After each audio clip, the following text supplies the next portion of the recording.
जय हिंद दोस्तों, स्वागत करता हूं आप सभी का डेली करंट अफेयर्स की क्लास पर। आज हम आप लोगों के लिए 20 मार्च 2023 के इंपॉर्टेंट डेली करंट अफेयर्स को डिस्कस करने वाले हैं। आइए देखते हैं सबसे पहला इंपॉर्टेंट क्वेश्चन। पहला प्रश्न ये रहा, एटीपी मास्टर्स 1000 खिताब जीतने वाले सबसे उम्र दराज टेनिस खिलाड़ी कौन बने हैं? Who has become the oldest tennis player to win the ATP Master 1000 title? तो फ्रेंड्स, इसका राइट आंसर है रोहन बोपन्ना। याद रखिएगा, रोहन बोपन्ना जो है एटीपी मास्टर्स 1000 खिताब जीतने वाले सबसे उम्र दराज खिलाड़ी बन गए हैं। दोस्तों, इनकी जो उम्र है यदि आपसे पूछी जाए तो आप बता सकते हैं 43 इयर्स इनकी एज है। दोस्तों, इनके जो साथी हैं 35 वर्षीय मैथ्यू एब्डेन, इन दोनों ने मिलकर के नीदरलैंड के वेस्ली कूलहोफ और ब्रिटेन के नील स्कोपस्की को हरा करके कैलिफोर्निया में मैच आयोजित किया गया था अमेरिका में, वहां पे फाइनल मैच खेला गया। इन दोनों ने नीदरलैंड के वेस्ली कुलहोप और ब्रिटेन के नील स्कूप्सकी को हरा करके फाइनल मैच जीत लिया है। दोस्तों, इसके अलावा मैं आपको जानकारी दे दूं, पिछले महीने भी यानी लास्ट मंथ की बात करें तो एब्डेन के साथ इन्होंने मिल करके कतर ओपन भी जीता था। तो ये जो है साल का दूसरा खिताब है रोहन बोपन्ना का। तो आपसे प्रश्न पूछा जा सकता है रोहन बोपन्ना का संबंध किस खेल से है, और भी जो क्वेश्चन मैंने आपके लिए बनाए हैं इस एंगल से भी प्रश्न पूछा जा सकता है। हालांकि दोस्तों, जो रिकॉर्ड था पहले डेनियल नेस्टर के पास था, जो कि कनाडा के प्लेयर हैं। डेनियल नेस्टर 42 साल की उम्र में 2015 में इन्होंने सिंसिनाटी मास्टर्स जीतने के बाद एटीपी मास्टर्स 1000 खिताब जीतने वाले सबसे पहले उम्र दराज खिलाड़ी थे। लेकिन रोहन बोपन्ना ने इनके रिकॉर्ड को तोड़ दिया है। रिकॉर्ड बनते हैं रिकॉर्ड तोड़ने के लिए। दोस्तों, अब बोपन्ना के पास 24 एटीपी खिताब हैं, जिसमें 5 एटीपी मास्टर्स 1000 शामिल हैं।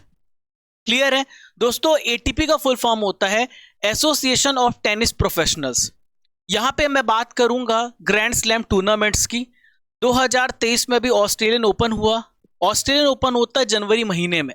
कब होता है? जनवरी महीने में ऑस्ट्रेलियन ओपन होता है। और ऑस्ट्रेलियन ओपन को पुरुष जो बना है विजेता वो है नोवाक जोकोविच। नोवाक जोकोविच सर्बिया के प्लेयर हैं। महिला जिसने इस खिताब को जीता है तो इनका नाम है आर्याना सबलेंका, जो कि बेलारूस की प्लेयर हैं।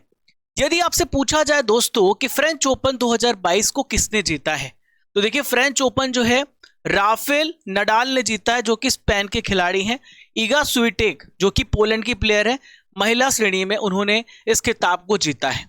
विंबलडन ओपन 2022 को किसने जीता? नोवाक जोकोविच ने। सर्बिया के प्लेयर हैं, आपको पता है। एलिना रेबाकिना जो कि कजाकिस्तान की प्लेयर है, उन्होंने जीता है। यूएस ओपन 2022 किसने जीता है? अल्कराज गार्फिया स्पेन की प्लेयर है। ईगा स्विटेक इन्होंने जीता है, जो कि पोलैंड की प्लेयर है, महिला कैटेगरी। दोस्तों, याद रखिएगा, अगर आपसे पूछा जाए कितने ग्रैंड स्लैम होते हैं एक साल में, तो 4 ग्रैंड स्लैम होते हैं एक साल में। तो सबसे पहले ऑस्ट्रेलियन ओपन होता है, फिर फ्रेंच ओपन होता है, फिर विंबलडन ओपन होता है, फिर यूएस ओपन होता है। क्लियर है? याद रहेगा आप लोगों को?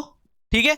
जो ऑस्ट्रेलियन और यूएस ओपन होता है ये हार्ड कोर्ट में खेला जाता है, और विंबलडन ओपन ग्रास कोर्ट में खेला जाता है, और फ्रेंच ओपन जो है ये क्ले कोर्ट में खेला जाता है। किस कोर्ट में खेला जाता है? क्ले कोर्ट में खेला जाता है। दोस्तों, इंग्लिश मीडियम के जो छात्र हैं यहां से स्क्रीनशॉट ले सकते हैं। आपको डेली पीडीएफ प्रोवाइड की जाती है हमारे एप्लीकेशन पर, हमारे टेलीग्राम पर। रेगुलरली हम आपको कंटेंट प्रोवाइड करते हैं। दोस्तों, आप सभी देख रहे हैं 20 मार्च 2023 के इंपॉर्टेंट डेली करंट अफेयर्स, और मैं हूं आप सभी का राजा गुप्ता, जो आपको डेली करंट अफेयर्स पढ़ाता हूं। 477 डेज हो गए लगातार आपको पढ़ाते हुए। दोस्तों, 25 से 30 मिनट में मैं करंट अफेयर्स और जीएस दोनों आपके पोर्शन को खत्म कराता हूं, मात्र 25 से 30 मिनट में। तो 1.5 से 2 घंटे की क्लास लेने की क्या जरूरत है? दोस्तों, आपको हिंदी और इंग्लिश दोनों माध्यम में ये क्लास मिलती है, जो कि करंट अफेयर्स की एक ब्रह्मास्त्र क्लास है, भारत के हर एग्जाम के लिए जरूरी है। लास्ट में ल्यूसेंट स्पेशल स्टैटिक जीके भी कवर करा रहा हूं, डेली करंट अफेयर्स का टेस्ट भी ले रहा हूं। दोस्तों, यहां पर आप लोगों के लिए मोटिवेशन। हेनरी फोर्ड कहते हैं, यदि आपको कोई प्रॉब्लम है, यदि आपको कोई समस्या है और उसको आप हल करने की तुलना में ज्यादातर जो हम देखते हैं, ज्यादातर लोग समय जो है और अपनी ताकत जो है, एनर्जी है, उसको जूझने में लगाते हैं। यानी हम समस्या को हल नहीं करते, उसकी तुलना में हम क्या करते हैं, अपनी एनर्जी वेस्ट करते हैं, जूझते रहते हैं। एक बार आप निकल चलिए प्रॉब्लम का सोल्यूशन ढूंढने, तो अपने आप सोल्यूशन आपको मिल जाएगा। अगला प्रश्न आप सभी के सामने है, इंटरनेशनल क्रिमिनल कोर्ट ने किसके खिलाफ गिरफ्तारी वाला वारंट जारी किया है? International Criminal Court has issued an arrest warrant against whom? तो friends, Vladimir Putin. Vladimir Putin कौन है? रूस के प्रेसिडेंट हैं। रूस के प्रेसिडेंट है, प्रेजेंट में दुनिया को हिला करके रखे हुए हैं।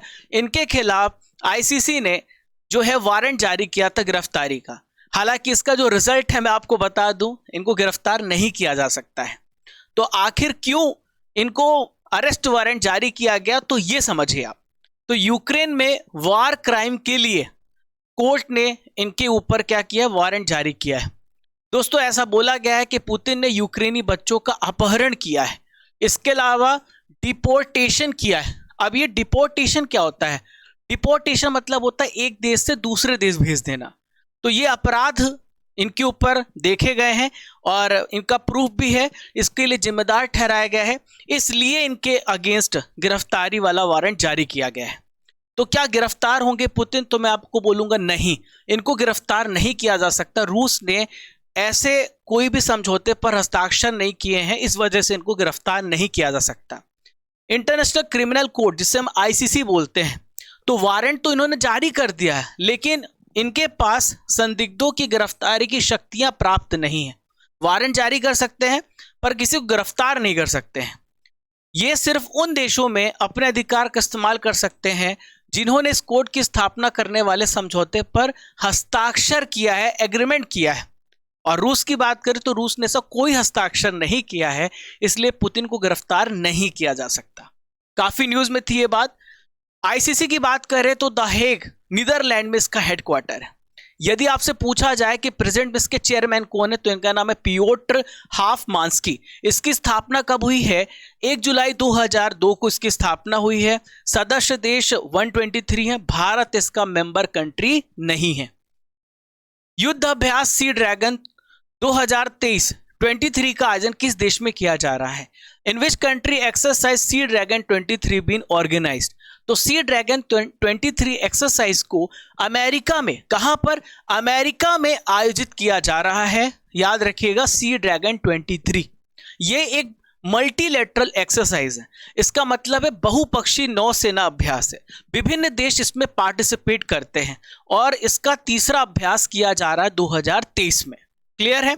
और स्पेशल बात यह है, ये मल्टीनेशनल एंटी सबमरीन वारफेयर, ठीक है दोस्तों। कब और कहां आयोजित किया जाएगा? 15 से 30 मार्च तक इसका आयोजन होगा। कहां पर होगा? अमेरिका में होगा।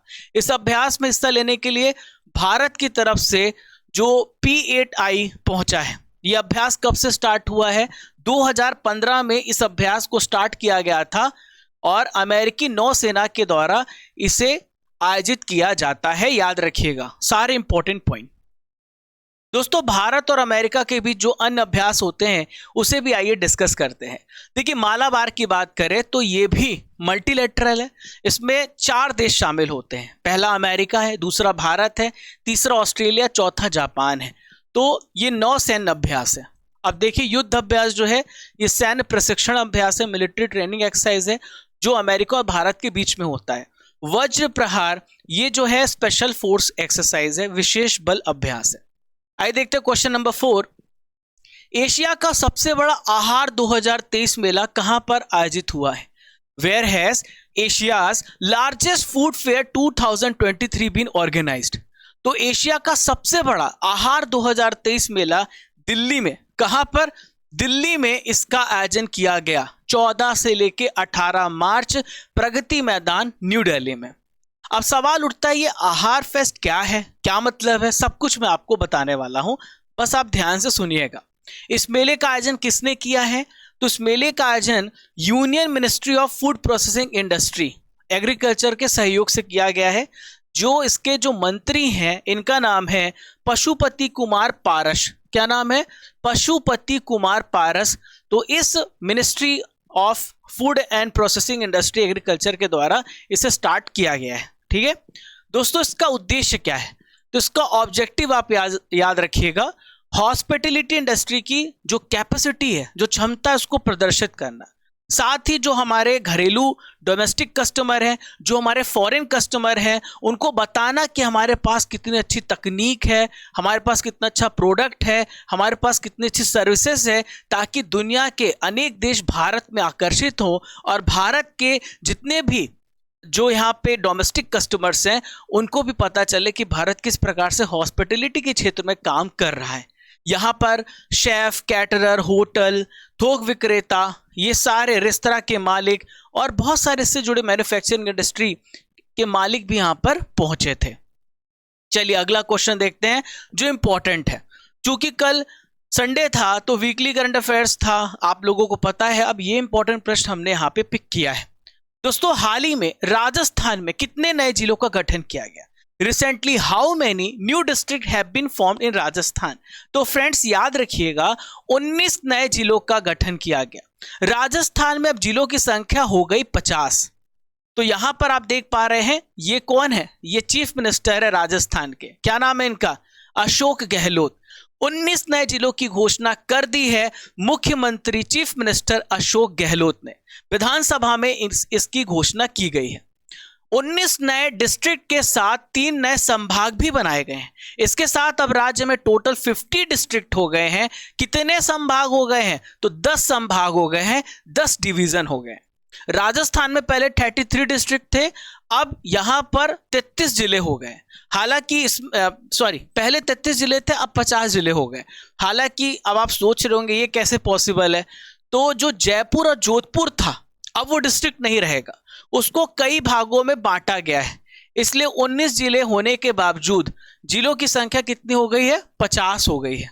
वैसे आप जोड़ेंगे तो 33 + 19 52 होना चाहिए, लेकिन जोधपुर और जयपुर अब डिस्ट्रिक्ट नहीं है, उसे कई डिवीजन में बांट दिया गया है। इस वजह से 52 ना होकर 50 है। दोस्तों, इन नए जिलों की जरूरत को देखते हुए इनके लिए 2000 करोड़ रुपए बजट में प्रावधान घोषित किया गया है।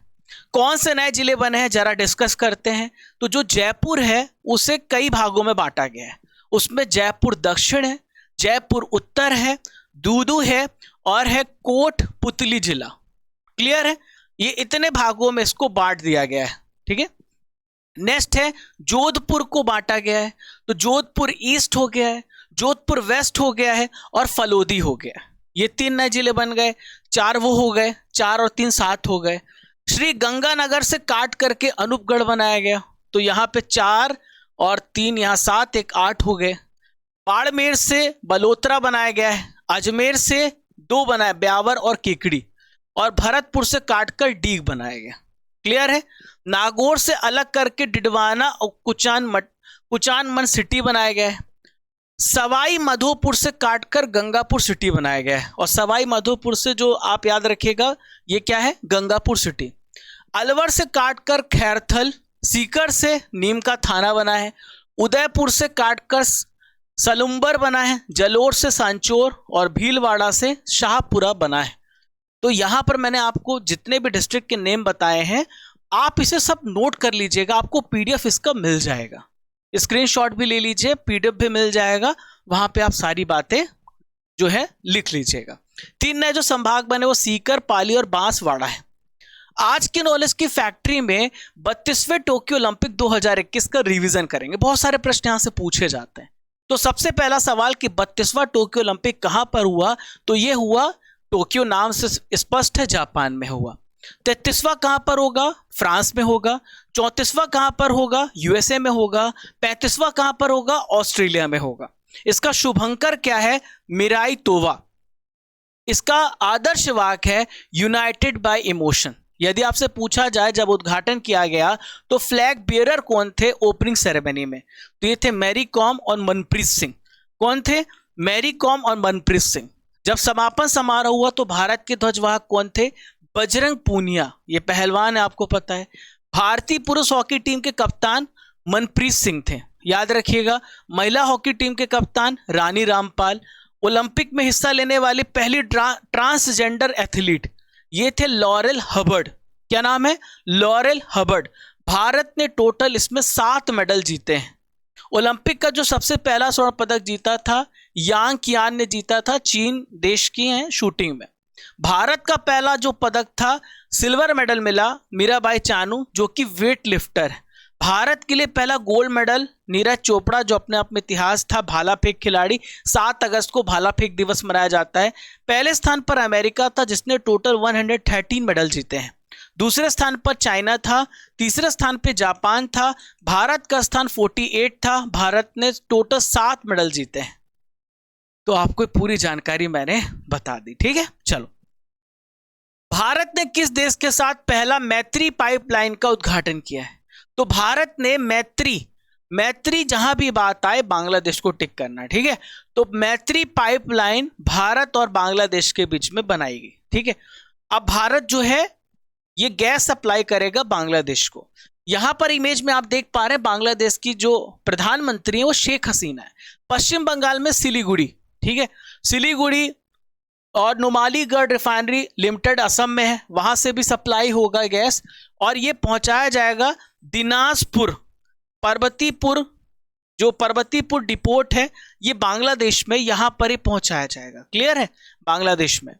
तो बांग्लादेश की चीफ जो प्रधानमंत्री शेख हसीना, भारत के जो हमारे प्रधानमंत्री हैं, इन्होंने वीडियो कॉन्फ्रेंसिंग के माध्यम से इस पाइपलाइन का उद्घाटन किया है। यह पहली ऐसी पाइपलाइन है जिसके माध्यम से भारत जो है रिफाइंड डीजल बांग्लादेश को सप्लाई करेगा,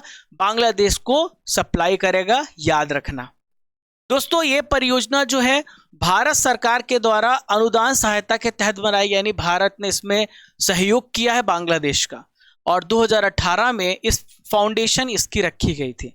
यदि आपसे पूछा जाए कि इस प्रोजेक्ट की लंबाई कितनी है पाइपलाइन की, 130 किलोमीटर का निर्माण किया जाएगा जो पश्चिम बंगाल में सिलीगुड़ी मैंने दिखाया था आपको और बांग्लादेश के दिनाजपुर जिले के पर्वतीपुर को जोड़ेगी। मैंने आपको इमेज में दिखाई थी। यह पाइपलाइन भारत की तरफ से 6 किलोमीटर और बांग्लादेश में 124 किलोमीटर की होगी। पाइपलाइन परियोजना जो भारतीय हिस्सा है असम के नुमालीगढ़ रिफाइनरी लिमिटेड के द्वारा क्रियान्वित किया जाएगा और बांग्लादेश का जो हिस्सा है बांग्लादेश पेट्रोलियम कॉरपोरेशन के द्वारा इसको संचालित किया जाएगा, क्रियान्वित किया जाएगा। किस राज्य में पहली बार इलेक्ट्रिक ट्रेन चलेगी? तो कौन सा राज्य है? मेघालय राज्य है जहां पर पहली बार इलेक्ट्रिक ट्रेन चलेगी। कहां पर? मेघालय राज्य में। कहां पर? मेघालय राज्य में। दोस्तों एनएफआर यानी इसे हम बोलते हैं नॉर्थ ईस्ट फ्रंटियर रेलवे, इसकी घोषणा एनएफआर ने की है कि पहली बार मेघालय में इलेक्ट्रिक ट्रेन चलाई जाएगी। एनएफआर ने यह बताया है कि जो हमारा विद्युतीकरण है कहां पर किया गया है, दुधनाई मेंदी पाथर लाइन सेक्शन और दूसरा है अभयपुरी पंचरल डबल लाइन सेक्शन, यहां पर पूरी तरीके से इसका इलेक्ट्रिफिकेशन कर दिया गया है। मेंदी पाथर पूर्वोत्तर राज्य मेघालय का एकमात्र रेलवे स्टेशन है जो 2014 में शुरू किया गया था। विद्युतीकरण से क्या होगा, हमारे पर्यावरण को जो प्रदूषित किया जा रहा है वो प्रदूषण कम हो जाएगा, ठीक है। इलेक्ट्रिक ट्रेन इसीलिए चलाई जा रही है। अभी हाल ही में 2030 तक हमने लक्ष्य रखा है कि हम 2030 तक शुद्ध शून्य कार्बन उत्सर्जन करेंगे। नेक्स्ट है वैश्विक आतंकवाद सूचकांक 2023 के अनुसार आतंकवाद से सबसे ज्यादा प्रभावित देश कौन सा है? According to Global Terrorism Index 2023, which country is most affected by terrorism? तो टेररिज्म से सबसे ज्यादा जो प्रभावित देश है वो अफगानिस्तान है। प्रभावित क्या है? खुद ही आतंकवाद से बना हुआ है। जो तालिबानी उनका जो सोच है वो सब आतंकवाद ही है, ठीक है। तो ग्लोबल टेररिज्म इंडेक्स रिपोर्ट जारी की गई 2023 में। 25 देशों में भारत का भी नाम इसमें आता है। यदि आपसे पूछा जाए वैश्विक आतंकवाद सूचकांक कौन जारी करता है, किसके द्वारा प्रकाशित होता है, तो ये है Institute for Economics and Peace, जिसे हम बोलते हैं आईईपी, इसके द्वारा ये जारी किया जाता है। दोस्तों सबसे पहला स्थान जो है अफगानिस्तान का है और देखिए पाकिस्तान 6वें स्थान पर है, हमारा भारत 13वें स्थान पर है, 13th प्लेस पर हमारा भारत भी है। ये आप इंडेक्स देख लीजिएगा। सेकंड स्थान बुर्किना फासो का है, थर्ड सोमालिया, चौथा माली है। भारत पेट्रोलियम कॉरपोरेशन लिमिटेड जिसे हम बोलते हैं बीपीसीएल, इसके नए सीईओ बने, इनका क्या नाम है? तो बीपीसीएल के नए सीईओ बने हैं जी कृष्ण कुमार। क्या नाम है? जी कृष्ण कुमार। जी कृष्ण कुमार बीपीसीएल के नए सीईओ नियुक्त किए गए हैं। यहां पर आप देख पा रहे हैं जी कृष्ण कुमार की इमेज, जो कि बीपीसीएल के नए सीएमडी नियुक्त किए गए हैं। दोस्तों, वर्तमान में ये कंपनी के कार्यकारी निदेशक के रूप में कार्यरत थे। अब इन्हें प्रमोट कर दिया गया है, इन्हें सीएमडी, नया अध्यक्ष और प्रबंध निदेशक नियुक्त किया गया है। आज का आखिरी प्रश्न है, किस देश ने श्री अन्न का उत्पादन करने वाले प्रमुख देशों की मंत्री स्तरीय बैठक की मेजबानी की है? Which country has hosted ministerial meeting of major grain producing countries? तो फ्रेंड्स, भारत देश ने, इसका सही उत्तर क्या है? भारत देश ने श्री अन्न का उत्पादन करने वाले प्रमुख देशों की मंत्री स्तरीय बैठक की मेजबानी की है। अब आप सोच रहे होंगे सर श्री अन्न ये है क्या?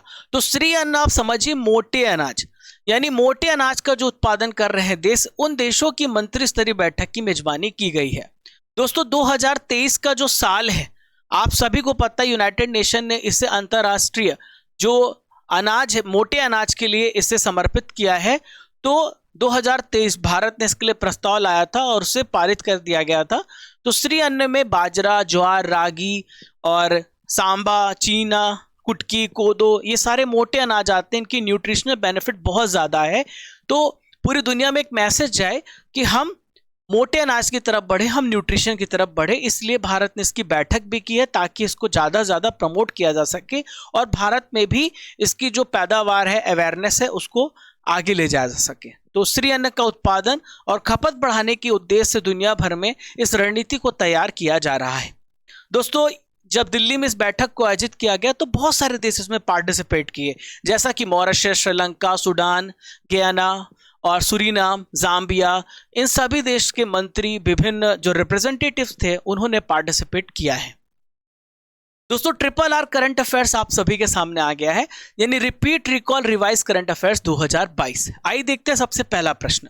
स्वच्छ सर्वेक्षण ग्रामीण 2022 के तहत छोटे राज्य यूटी दोनों श्रेणी में सबसे पहला पुरस्कार किस राज्य को मिला है? तो आप बात करें यहाँ पे, अब छोटे यूटी यानी आप यूनियन टेरिटरी की श्रेणी में बात करें तो यूनियन टेरिटरी की श्रेणी में सबसे पहला स्थान मिला है अंडमान और निकोबार को। किस भारतीय को संयुक्त राष्ट्र एसडीजी एक्शन अवार्ड्स 2022 में चेंज मेकर सम्मान मिला है? तो यह है चेंज मेकर सम्मान मिला किसको? सृष्टि बख्शी को। किसे मिला है? सृष्टि बख्शी को। Which state decided to name Chipi greenfield airport after barrister Nath Pai? किस राज्य ने चीपी ग्रीनफील्ड हवाई अड्डे का नाम बैरिस्टर नाथ पाई के नाम पर रखने का फैसला किया है? तो यह फैसला महाराष्ट्र राज्य ने किया। किसने किया? महाराष्ट्र राज्य ने। Which state notified the Ranipur tiger reserve under the wild life protection act 1972? तो रानीपुर टाइगर रिजर्व वन्य जीव संरक्षण अधिनियम, ये कहां पर? रानीपुर जो टाइगर रिजर्व है यूपी में। कहां पर? उत्तर प्रदेश में। विश्व कृषि पशु दिवस कब मनाया जाता है? तो ये मनाया जाता है 2 अक्टूबर को। कब मनाया जाता है? 2 अक्टूबर को। दोस्तों, 18 मार्च के करंट अफेयर्स का हम करेंगे रिवीजन।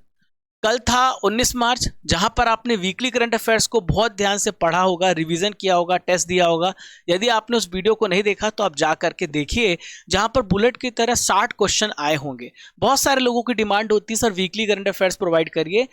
मैं वीकली करंट अफेयर्स भी प्रोवाइड करता हूं, ईयरली भी प्रोवाइड करता हूं, मंथली भी प्रोवाइड करता हूं, डेली भी प्रोवाइड करता हूं। करंट अफेयर्स का कंप्लीट सोल्यूशन मैं आप लोगों के लिए खुद बनना चाहता हूं, इसलिए उस पर मैं पूरी मेहनत करने का प्रयास करता हूं। भारतीय रेलवे ने किस वर्ष तक शुद्ध शून्य कार्बन उत्सर्जक बनने का लक्ष्य रखा है? 2030 तक। Who has been selected as the Governor of the Year 2023 by Central Banking? तो शक्तिकांत दास को गवर्नर ऑफ द ईयर 2023 चुना गया है। 2027 तक के लिए किसे फीफा अध्यक्ष के रूप में फिर से चुना गया है। तो 2027 तक फिर से फीफा के अध्यक्ष बने रहेंगे Gianni Infantino. Next, Viacom 18 has made whom as its brand ambassador. Viacom 18 ने किसे अपना नया ब्रांड एम्बेसडर बनाया है? तो वाईकॉम 18 ने MS धोनी को अपना नया ब्रांड एम्बेसडर बनाया है। राष्ट्रीय टीकाकरण दिवस कब मनाया जाता है? हर साल 16 मार्च को नेशनल इम्यूनाइजेशन डे मनाया जाता है। वन वेब लो ऑर्बिट कनेक्टिविटी के लिए किस संगठन के 36 उपग्रह को लॉन्च किया गया? तो फ्रेंड्स, इसका राइट आंसर है इसरो के द्वारा, और वन वेब ने, दोनों ने मिलकर के 36 उपग्रह लॉन्च करेंगे। ठीक है। राष्ट्रपति मुर्मू जी ने किसे प्रेसिडेंट्स कलर प्रदान किया गया है? तो किसे प्रदान किया? INS द्रोणाचार्य को हर साल किसी एक यूनिट को प्रदान किया जाता है, उसके असाधारण देश की सेवा के लिए प्रदान किया जाता है। किस राज्य ने भारत की G20 अध्यक्षता के तहत B20 बैठक की मेजबानी की है? तो G20 अध्यक्षता के तहत B20 बैठक की मेजबानी सिक्किम राज्य ने की है। मुख्यमंत्री आयुष्मान असम योजना के तहत कितने रुपए का कैशलेस इलाज मिलेगा? 5 लाख रुपए तक का इलाज मिलेगा और 27 लाख फैमिलियों को इसका फायदा मिलने वाला है। अमेरिका की सीनेट के द्वारा ऊर्जा प्रतिष्ठान और पर्यावरण के लिए वायुसेना के सहायक सचिव के रूप में किसे नियुक्त किया गया? इनका क्या नाम है? तो फ्रेंड्स, इनका नाम है रवि चौधरी। क्या नाम है इनका? रवि चौधरी। आप ज्यादा से ज्यादा सुबह 6 बजे उठ करके अपने सभी दोस्तों को बताएं कि डेली करंट अफेयर्स आपको पढ़ाया जाता है सुबह 6 बजे, और सब्सक्राइब करना बिल्कुल भी ना भूलें। आज के हमारे जो स्टैटिक जीके यानी ल्यूसेंट जीके का पिटारा है, उस पर हम डिस्कस करेंगे वर्ल्ड की इंपॉर्टेंट जल संधियां यानी वर्ल्ड की इंपॉर्टेंट स्ट्रेट्स। जो स्ट्रेट्स होते हैं दो जलमार्गों को जोड़ते हैं, और संधियां का मतलब होता है जोड़ना। ठीक है, तो देखिए आइए देखते सबसे पहला मलक्का। आइए इमेज में देखते कहां पे है मलक्का। तो यहां पर देखिए ये है मलक्का, यहां पर देखिए आप मलक्का। ओके, आपको पीडीएफ इसकी मिल जाएगी। ऊपर जो है मलक्का के जो ऊपर है वो है अंडमान सागर, और इधर साउथ चाइना सी। तो मलक्का जो है अंडमान सागर और साउथ चाइना सी को जोड़ता है। कहां पर है? इंडोनेशिया मलेशिया पे लोकेटेड है ये मलक्का स्ट्रेट। नेक्स्ट है पाक। नेक्स्ट क्या है? पाक। तो पाक स्ट्रेट जो है मन्नार और बंगाल की खाड़ी को जोड़ता है। किसे जोड़ता है? ये बे ऑफ बंगाल है, बंगाल की खाड़ी, इसे मन्नार की खाड़ी बोलते हैं। बीच में देखिए पाक स्ट्रेट, इसकी लोकेशन भारत और श्रीलंका के बीच में है। नेक्स्ट है लुजोन स्ट्रेट। तो लुजोन स्ट्रेट यहां पर देखिए ये है लुजोन स्ट्रेट। लुजोन स्ट्रेट दक्षिण चीन सागर और ऊपर है फिलीपींस सागर। यहां पर इन दोनों को जोड़ने का काम करता है ताइवान और फिलीपींस, इसकी लोकेशन है। नेक्स्ट है बेरिंग सागर। तो बेरिंग स्ट्रेट यूपीएससी में पूछा गया, एसएससी में पूछा गया, कई स्टेट पीसीएस में पूछा गया, एमपीपीएससी में पूछा गया। तो बेरिंग स्ट्रेट जो है वो किसको जोड़ती है? ऊपर है चुक्सी सागर, ऊपर है चुक्सी सी। आप जब पीडीएफ मिल जाएगी ना तो बहुत अच्छे से देख पाओगे। और यहां पर है बेरिंग सी, इन दोनों को कनेक्ट करने का काम करता है। अलास्का और रशिया के पास ये लोकेटेड है। नेक्स्ट है डेविस स्ट्रेट। तो डेविस स्ट्रेट का काम जो होता है दोस्तों, ये जोड़ता है अटलांटिक महासागर। ये है अटलांटिक महासागर, और यहां पर है बेफिन खाड़ी, और बीच में डेविस स्ट्रेट। तो ग्रीनलैंड कनाडा में लोकेटेड है। नेक्स्ट है, इसीलिए मैंने लिखा भी है ताकि आपको कोई प्रॉब्लम ना हो। डेनमार्क देखिए आप, डेनमार्क स्टेट जो है, डेनमार्क स्टेट किससे जोड़ता है? उत्तरी अटलांटिक व आर्कटिक महासागर को। तो यहां पर डेनमार्क स्टेट लगता है गलत इमेज लग गई है। ओके, सॉरी, यहां पर आप देखिए डेनमार्क स्टेट। ठीक है, तो डेनमार्क स्टेट जो है आर्कटिक महासागर को ऊपर से जोड़ रहा है, और उत्तरी अटलांटिक यहां पे नॉर्थ अटलांटिक। ठीक है, चलो नेक्स्ट है डोवर। तो डोवर जो जल संधि है यहां पर स्ट्रेट ऑफ डोवर, ये किसको जोड़ता है? इंग्लिश चैनल को जोड़ता है, और उत्तरी सागर इंग्लैंड और फ्रांस में लोकेटेड है। नेक्स्ट है हडसन। अगला क्या है? Hudson straight. तो हडसन जो स्ट्रेट ही यहां पर आप देखिए आप, हडसन स्ट्रेट यहां पर है हडसन खाड़ी, हडसन बे है यहां पर, और यहां पर है अटलांटिक महासागर, इसको जोड़ता है, और ये कनाडा में स्थित है। लास्ट बात करेंगे जिब्राल्टर जल संधि, बहुत इंपॉर्टेंट है। जिब्राल्टर जो है भूमध्य सागर, यहां पर है मेडिटेरियन सी, और यहां पर है अटलांटिक सागर, इन दोनों को जोड़ता है। इसकी लोकेशन स्पेन और यहाँ पे मोरक्को में है। इधर अफ्रीका में मोरक्को है, ऊपर स्पेन है। क्लियर है दोस्तों? 20 मार्च के करंट अफेयर्स का आपका टेस्ट लूंगा। आपने जो भी करंट अफेयर्स पढ़ा है उसका कंप्लीट टेस्ट लूंगा, ये बताने के लिए कि क्या आपने वाकई अच्छे से पढ़ा है, आपने वाकई के अच्छे से हर बात को नोट किया है। रोहन बोपन्ना किस खेल से रिलेटेड है? रोहन बोपन्ना का संबंध टेनिस से है। किससे है? टेनिस से है। ऑस्ट्रेलिया ओपन 2023 में पुरुष एकल का खिताब किसने जीता था? 2023 की बात कर रहे हैं, नोवाक जोकोविच ने जीता था, नोवाक जोकोविच। इंटरनेशनल क्रिमिनल कोर्ट का हेडक्वार्टर किस देश में है? इंटरनेशनल क्रिमिनल कोर्ट का हेडक्वार्टर नीदरलैंड में है, हेग में है।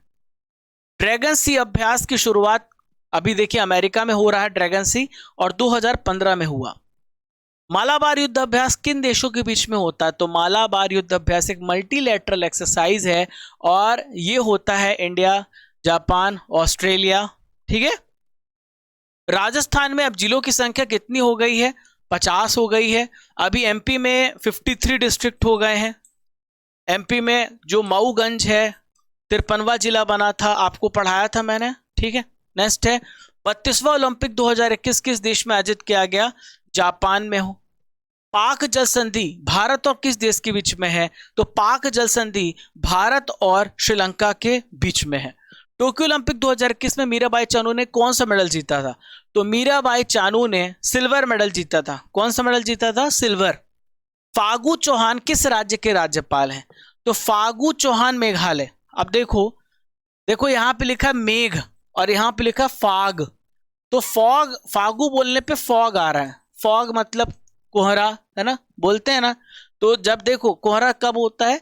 जब आसमान में मेघ होते हैं, बादल होते हैं। तो आप ऐसे याद रखना। आज का सवाल है एटीपी मास्टर्स 1000 खिताब किसने जीता है? और जो सबसे उम्र दराज टेनिस खिलाड़ी बने हैं, इसका उत्तर आपको कमेंट बॉक्स पे देना है।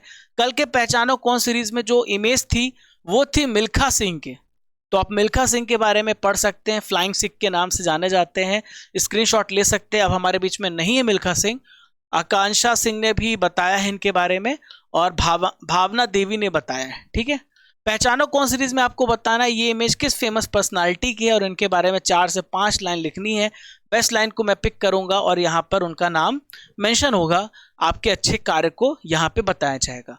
दोस्तों हमारे क्रेजी जीके ट्रिक एप्लीकेशन पर डेली पीडीएफ फ्री मिलता है, डेली क्विज फ्री मिलता है। आपको एप्लीकेशन डाउनलोड करना है और ब्लू पट्टी को क्लिक करना है, जहां पर आपको वीडियो पीडीएफ क्विज हर दिन सीक्वेंस में, हर महीने का, आप किसी भी दिन का आप यहां से डाउनलोड कर सकते हो, क्विज भी दे सकते हो।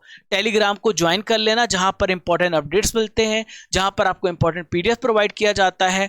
और आप हमें फॉलो कर सकते हो टेलीग्राम पे, फेसबुक पे, आप हमें सब्सक्राइब कर सकते हो और लाइक कर देना, शेयर कर देना आपको अगर सेशन अच्छा लगा हो दिल से, और हम अपना प्रयास बढ़ाते रहेंगे। ये छोटा सा आप जो कार्य करते हैं इससे हमें बहुत मोटिवेशन मिलती है। आपकी जो फैमिली है वो धीरे धीरे और आगे बढ़ती जा रही है। ये फैमिली जो आपकी है इसको बढ़ाने की जिम्मेदारी आपकी और मेरी दोनों की है। दोस्तों अब चलने का समय हो गया है, इजाज़त दीजिए। ज़्यादा समय आपका नहीं लूँगा। कल सुबह 6 बजे फिर मिलूँगा इसी जोश, इसी ऊर्जा के साथ। तब तक के लिए जय हिंद, जय भारत। जब तक तोड़ेंगे नहीं तब तक छोड़ेंगे नहीं। खुश रहिए, मुस्कुराते रहिए।